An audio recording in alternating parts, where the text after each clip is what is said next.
പക്ഷേ നമ്മുടെ ചിന്തകളിലും നമ്മുടെ പ്രവൃത്തികളിലും നമ്മുടെ വാക്കിലും നമ്മൾ എന്തുകൊണ്ട് സന്തോഷിക്കുന്നു എന്ന് അവർ മനസ്സിലാക്കണം.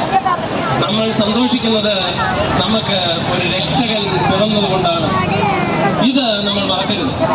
നമ്മൾ ആഘോഷിക്കുന്നുണ്ടെങ്കിൽ, നമ്മൾ ഡാൻസ് കളിക്കുന്നുണ്ടെങ്കിൽ, നമ്മൾ താളം അടിക്കുന്നുണ്ടെങ്കിൽ, നമ്മൾ പാട്ട് പാടുന്നുണ്ടെങ്കിൽ നമ്മുടെ കർത്താവായ ഈശോ മിശിഹ നമുക്ക് വേണ്ടി ജനിച്ചു എന്നതുകൊണ്ടാണ്. ഈ സത്യം ഏറ്റുപറയുന്നതിൽ നമ്മൾ ഒരു ഭയവും കാണിക്കേണ്ടതില്ല. ഈ സത്യം ഏറ്റുപറയുന്നതിൽ നമ്മൾ മടിക്കേണ്ട ആവശ്യമില്ല.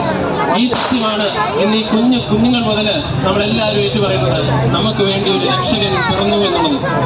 ആ ഈശോയെ പ്രതിയാണ് നമ്മൾ സന്തോഷിക്കുന്നത്. ആ ഈശോ പ്രതിയാണ് നമ്മൾ ആഘോഷിക്കുന്നത്. ഈശോയെ കൂടാതെയുള്ള ആഘോഷങ്ങൾ നമുക്കില്ല. ഈശോയെ മാറ്റി നിർത്തിയുള്ള സന്തോഷങ്ങൾ നമുക്കില്ല. അതങ്ങനെ തന്നെ ആയിരിക്കട്ടെ. എല്ലാവർക്കും ഇന്നീ ദിവസത്തെ വികാരിയച്ഛൻ നമുക്ക് നല്ലൊരു സന്ദേശം നൽകി. ബഹുമാനപ്പെട്ട വികാരിയച്ഛന്റെ പേരിലും ഇടവ കുടുംബത്തിന്റെ പേരിലും ഈ തൊടുപുഴ നഗരത്തിലുള്ള എല്ലാവർക്കും ക്രിസ്മസിന്റെ ആശംസകൾ